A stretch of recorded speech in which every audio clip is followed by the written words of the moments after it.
Գյուրջան Կասկադ, հասանելի բնակարաններ 65 ամիս մարման ժամկետով։ Եվ այդ խաղաղությունը իրողությունը, այդ խաղաղությունը իսկականը, այդ խաղաղությունը նման է 9 ամսական երեխային, որ մեզ երջանկություն եւ ուրախություն է պատճառում։ Բայց շատ կարևոր եմ համարում, եւ այս ընտրության իրականում թիվ 1 հարցը դա է, արդյոք Հայաստանի ժողովուրդը տեր է կանգնելու խաղաղությանը, թե տեր չի կանգնելու խաղաղությանը։ Տեր կանգնել խաղաղությանը ինչ է նշանակում։ Նշանակում է, որ եթե կամ երբ ժողովուրդը այդ ընտրությունը կատարի, իմիջիալոց այսօր էլ ես ձեզ ասեմ, օգոստոսի 8-ից ամեն օր խաղաղությունը ուժեղանում է։ Փոքր քայլերով, շատ փոքր քայլերով։ Երբեմն այդ քայլերի մեջ մեծ քայլեր են երևում։ Մասնավորապես երկաթուղին է բացվել, դեպի Հայաստանը երկաթուղային կապ է ստացել։ Մեր սահմանը մեր գյուղերի կյանքին ովքեր ծանոթ են, նրանք գիտեն, որ տասնյակ տարիներով մասնավորապես Տավուշի մարզի գյուղերը, ասենք մարդիկ իրանց խոհանոցից հյուրասենյակ գնալիս Պետք շատ մեծ չի, որ շատ վստահ գնում էին, որովհետև տանիքները այդ գյուղերի քրքրած էին ուղղակի, քրքրած։ Հիմա այդ մարդիկ իրենց խոհանոցից հյուրասենյակել են վստահ գնում, իրենց բակել են վստահ դուրս գալիս, որովհետև խաղաղությունը իսկական է եւ խաղաղությունը վերափոխելու, խաղաղությունը մի կողմ դնելու, վերաբանակցելու բոլոր փորձերը բերելու են անխուսափելի էսկալացիայի եւ անխուսափելի ռազմական բախումների։ Սա պարզ քաղաքագիտական կանոն է։ Էլի եմ ասում, օգոստոսի 8-ին 2025 թվականի, այո, ձեռք բերվեցին համաձայնություններ։ Դրանով ընդունվեց հռչակագիր, որով հաստատվեց խաղաղություն, բայց դա հնարավոր դարձավ միայն այն բանի շնորհիվ, այսինքն նաև առաջին հերթին, որ մարտ ամսին Հայաստանը եւ Ադրբեջանը հայտարարել էին խաղաղության համաձայնագրի տեքստի շուրջ համաձայնության գալու եւ բանակցությունները ավարտելու մասին, այսինքն Հայաստանը եւ Ադրբեջանը հայտարարել են, որ խաղաղության համաձայնագրի տեքստի շուրջ այլևս բանակցություններ չեն լինելու, որովհետև տեքստը ստորագրված է։ Էսա խաղաղության անկյունակարը եղել։ Եվ այսօր պատերազմի եռագլուխ կուսակցությունը ասում է, որ իրենք վերաբանակցելու են։ Այդ նշանակում է, այսինքն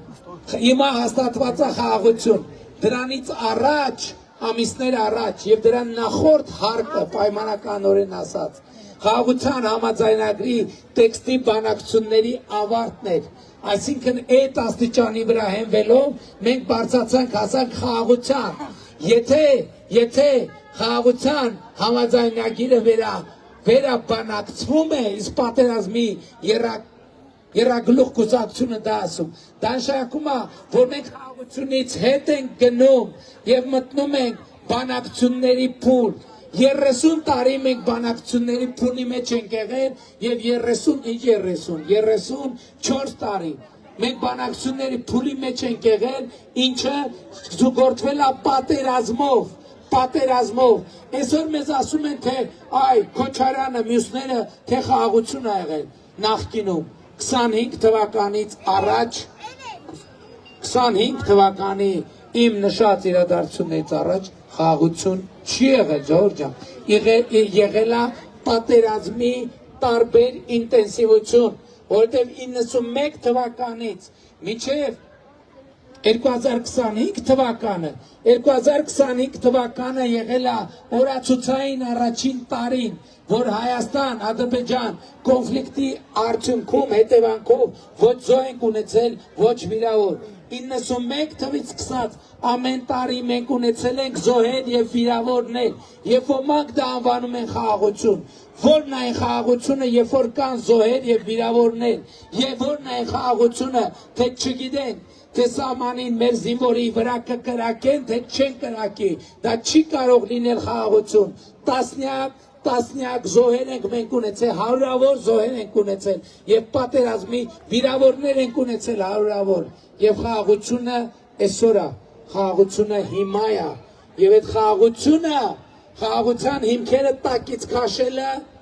վերաբանակցել բառը կամ այն տրամաբանության, որ այս ուժեղ խաղաղություն չի, մենք ուժեղ խաղաղություն ենք հաստատելու, ուժեղ խաղաղություն հնարավոր է հաստատել միայն ուժի միջոցով, ուժի կիրառման միջոցով, ուժի կիրառումը բացում է ուժի մասին խոսակցությունը, բացում է ուժի մասին խոսակցություն, ուժի մասին խոսակցությունը, ուժի կիրառումը տալիս է ուժի կիրառման հնարավորություն եւ հետեւաբար երրագլուխ կուսակցության բոլոր խոսույթները մեր երկիրը եւ ժողովրդին առաջնորդում են պատերազմի միանշանակ եւ աներկա պատերազմի ընդ որում չի լինելու հետաձգում լինելու է որովհետեւ ոչ մեկ չի սпасելու ժողովուրդ ոչ մեկ չի սпасելու չէ որ ասենք Հայաստանում իշխանություն փոխվի, ցանկացած փոխված իշխանություն 1-2 պետք է հասկանային չէ։ Ոչ մեկ չի սпасելու։ Ոչ մեկ չի սпасելու, որ այսօր հայրենասիրության բանի տակ հանդես են գալիս Ղարաբաղի դրոշներով եւ այլնով եւ այդպես շարունակ։ Ոչ մեկ չի սпасելու, ոչ մեկ չի սпасելու,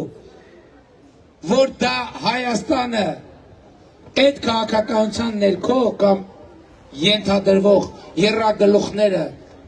վզներն ամրացնեն եւ իրենց քաղաքականությունը վարեն։ Հենց անմիջապես սահմանամերձ գյուղերում սկսելու են կրակոցները, սկսելու է էսկալացիան, որը անխուսափելի բերելու է պատերազմի, անխուսափելի բերելու է պատերազմի։ Եվ հետեւաբար շատ